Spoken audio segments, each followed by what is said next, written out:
Well, tonight, a Baldwin County lawmaker says he wants to rein in state enforcement action against people participating in a jubilee. The phenomenon causes an abundance of seafood to come to the surface for people to catch and occurs in only 2 places in the world, Tokyo Bay in Japan and right here in Mobile Bay. Matt Simpson, who represents Daphne, the Jubilee city, says a recent incident where people were ticketed is prompting him to draft legislation.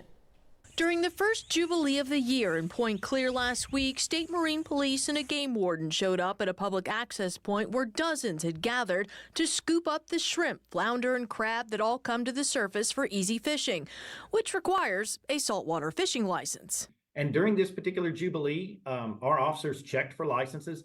They did not issue a single citation or warning for no fishing license. Marine Resources Division Director Scott Bannon says 4 citations were issued for violating size requirements and bag limits.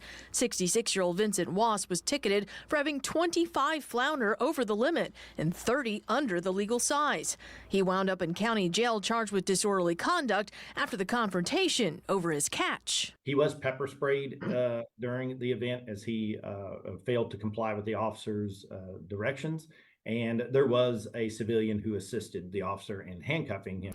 Bannon says they have to enforce the rules to protect the seafood stock, and in particular, he says the flounder population has been a concern for the department in recent years. So these are not fish kills. These are not dead marine life that are going to end up on the shoreline. So that's why some people say, well, who cares if you harvest too many because they're dead anyway. That's not true. Most of them are going to live.